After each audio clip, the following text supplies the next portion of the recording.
Continuing on my quest for learning how to do wax jewelry, today we are working in the studio and we are going to keep playing with wax. We are going to see what we can make today.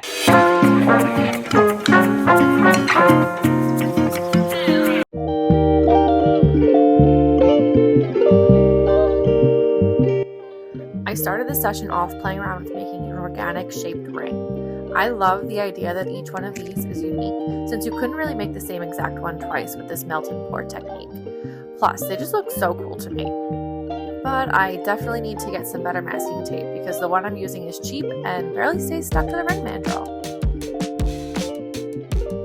Honestly, I have really been loving the act of playing with this new medium. I'm kind of not really knowing where things are going and just being okay with that. I haven't done much study on how to formally carve wax into things. I've just been experimenting with making these organic shaped pieces.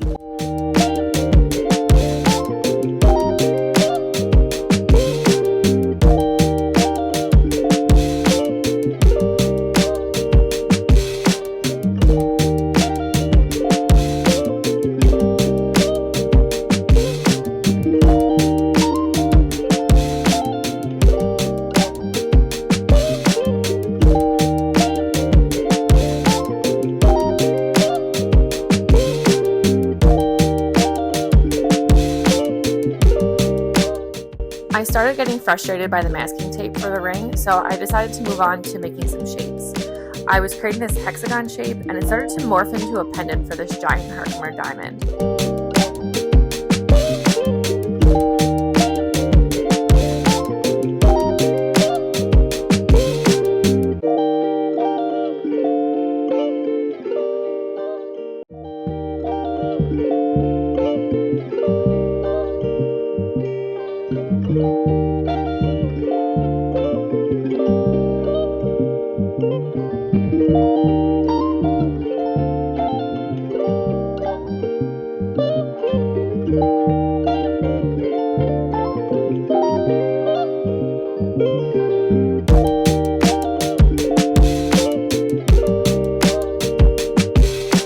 I played with building up the wax to create sort of a bezel setting.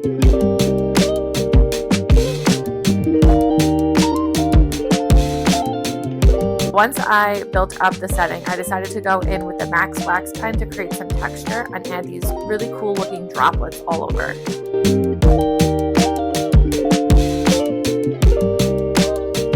I feel like maybe I'm actually starting to get the hang of the Max Wax pen, though I might need to watch a few tutorials on how to use it because I'm sure I'm not using it to its full potential.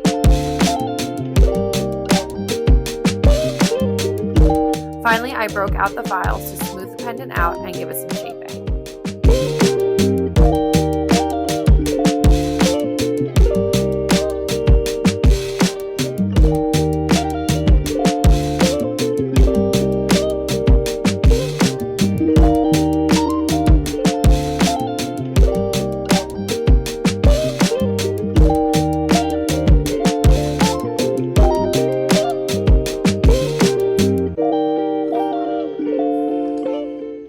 We're back another day. Today is Thursday. I have about an hour and a half-ish before I have to shift gears into virtual assistant world. We're still on the quest of playing around, experimenting with wax. I don't know what I'm making half the time. I'm just playing with the materials and seeing what I can do and what I can come up with. And I feel like I just need to talk about the life of a digital creator, someone who makes content. I have a tripod problem, I feel like. Just the sheer number that I have. So we have one here. We have one that I just found that I'm using for the phone right now that probably gonna have to replace. I have a desk one that like hooks on the desk. I have one down over there that has a ring light on it. Just how many, asking for a friend, how many tripods is too many? Because the limit does not seem to exist. And let's not even forget about this neck tripod situation that like allows me to film with things from my point of view because the things are on my neck. So wanted to do like a quick little like what I've made so far, show it off a little bit. So let's keep in mind, I say so much. I'm really working on it and being conscious of it.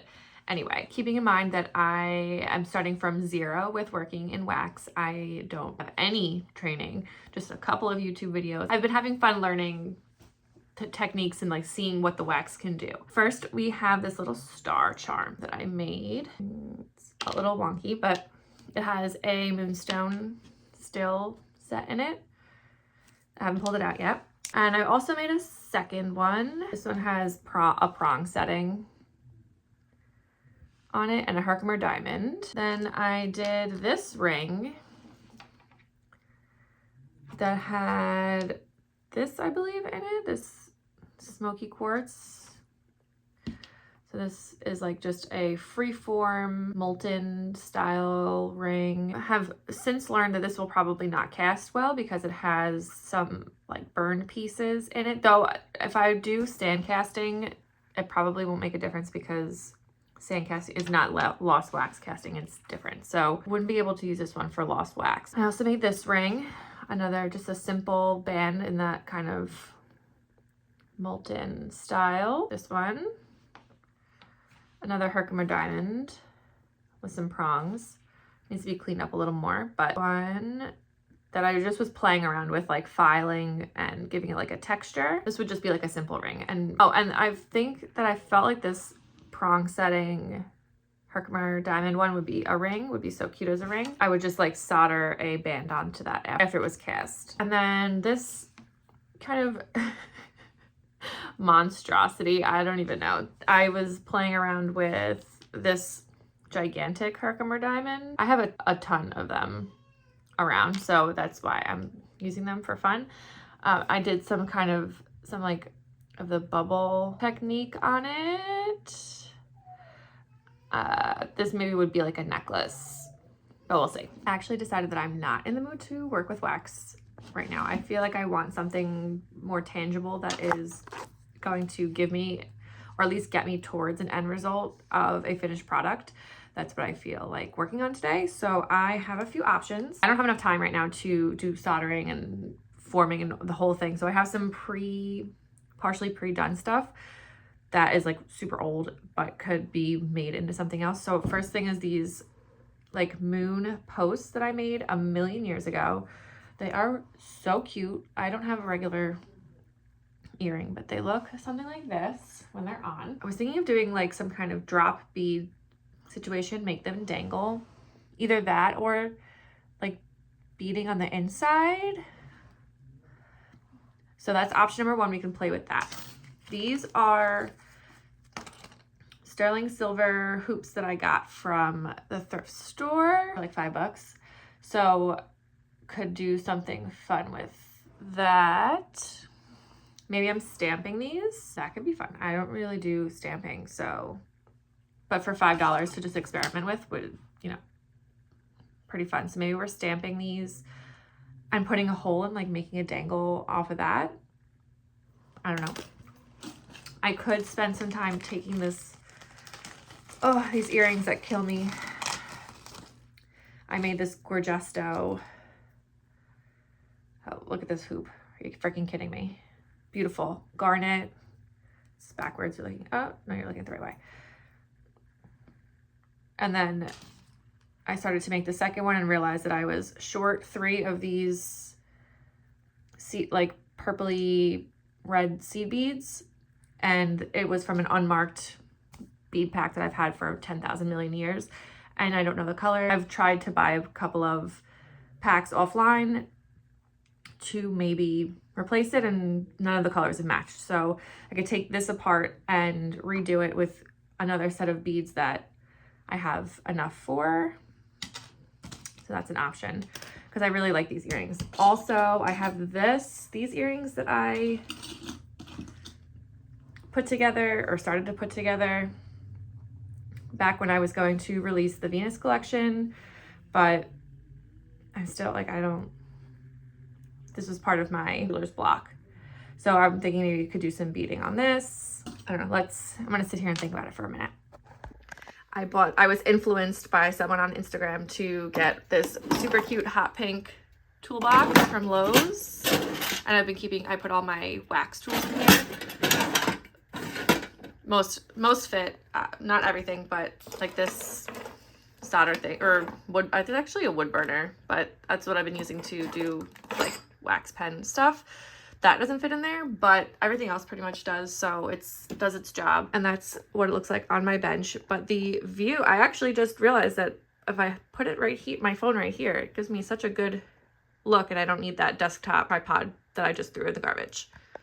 So I decided that I am going to take these apart. I find that whenever I'm feeling kind of creatively stuck, taking pieces apart always helps me like reinvigorate the creativity in my brain. I keep pieces that I'm going to rework or take apart and scrap or whatever I'm doing with them. I like to keep a little pile of them to the side so that whenever I'm having a day like today where I'm just not really in the mood to dive deep, I don't have a lot of time to dive deep into projects, I can do something like pull this apart and feel like I have accomplished something with my day. One more look at how cute she is before she has to get taken apart.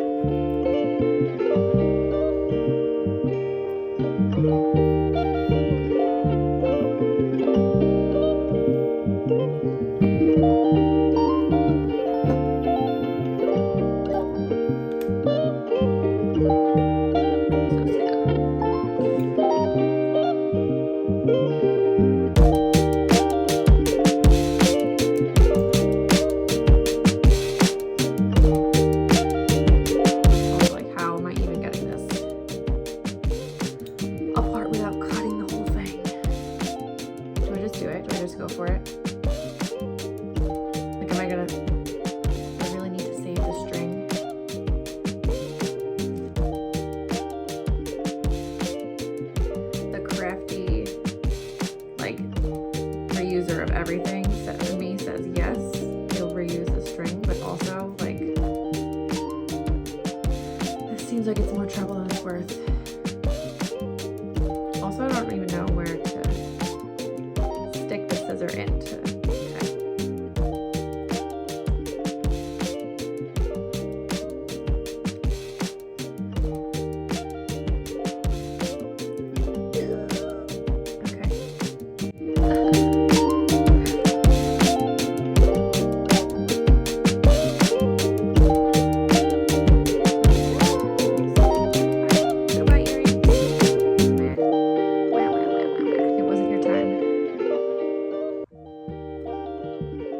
Sometimes I tell myself that if a piece is not working, that it's cursed. Like, I made these earrings so long ago. This was like literally my first time doing this kind of beading, and they came out so cute, but they were definitely cursed. They definitely gave me so many problems getting to this finished point, and then they ended up breaking, and then I tried to fix them, and then they broke again, and so now they just live on my bench until I can take them apart and do something different with them. But they're cursed, and this probably cursed also. Ready to be used again. I am going to separate these beads into piles and then try to find another seed bead shade that will look good with these garnets and the gold.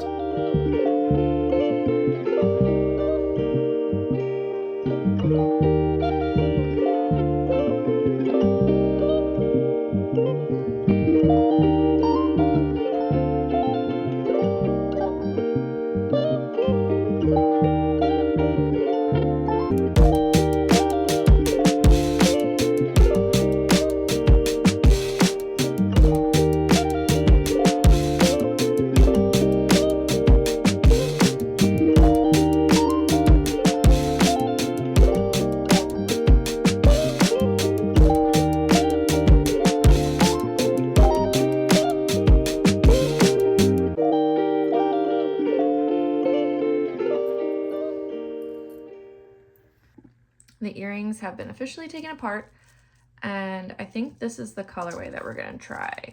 Miyuki Cranberry Gold Luster. And they are like a reddish, purpley color. They are very pretty. I don't know if they're going to match. Okay, I can kind of see it. Things keep flying out of my hand. This is what it looks like out of the container. It has that like reddish color. It's kind of hard to tell, but it also has like a little purpley to it, and it's shiny, and then mixed in with the other. Just, that's what it's gonna look like all together. Close to what the other ones were, but just a slightly different shade. It's so cloudy today, so the lighting is trash, but these are the finished product. This is what they look like.